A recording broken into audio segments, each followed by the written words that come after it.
this is one of the reasons why I am starting to really hate the Philadelphia media on the radio stations, the articles the journalists write, because I swear to God, we cannot go a one subpar season now without creating narratives about our quarterback and how his personality or his style of play affects the locker room around him and everything like that.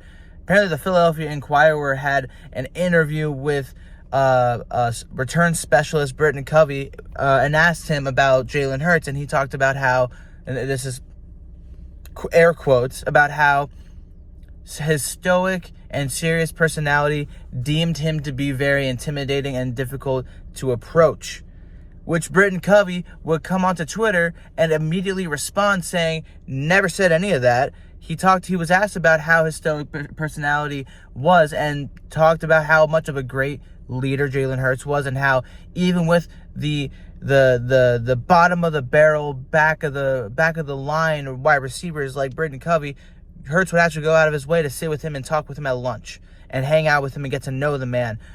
I don't understand why we have to be doing this, why we have to be making these false narratives. And it's funny enough, the clip that was posted on Twitter about it had Barrett Brooks, of all people, talking about how it was true and how it's not me. This is what's been said, but this is what we've got, so it has to be. And I'm like, man, you guys are starting to slowly lose all your credibility, and I am so sick of it because it's been going on for so long. The Carson Wentz poor leadership stuff with Alshon Jeffrey and the anonymous Eagles that were talking about him, that was one thing, because that was eventually that came to be.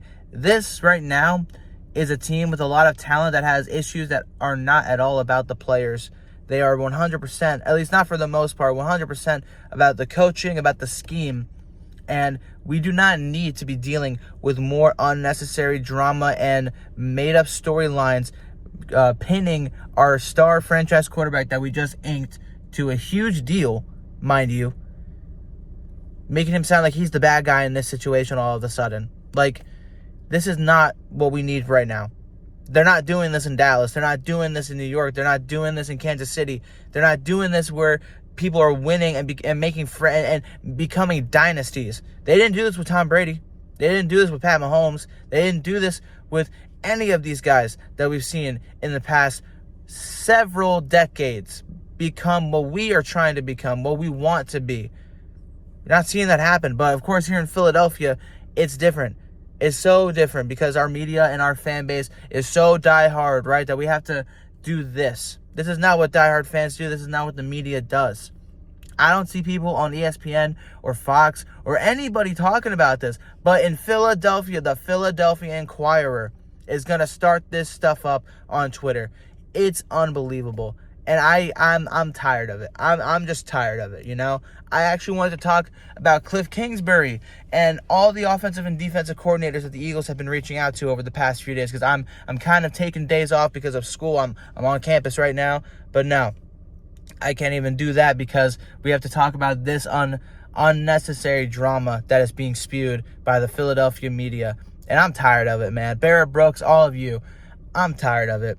I only listen to a handful of guys. One of my main sources outside of the fans, obviously, here on Philly, in the Philly community, I listen to guys like Seth Joyner. I listen to guys that have been there and that have done it. I listen to those type of people, not Barrett Brooks, who barely played here, not John Marks or Joe DeCamera, not any of those. I'll listen to Anthony Gargano. I'll listen to the best show on 97.5 The Fanatic. You know why? Because those guys actually bleed green. Those guys actually act and sound and talk like Philly fans. They're realists. They're not fake fans trying to do things for clicks and for viewership. I could do the same exact goddamn thing and rack up 100,000 subscribers right here if I wanted to. But no, I stick true to who I am.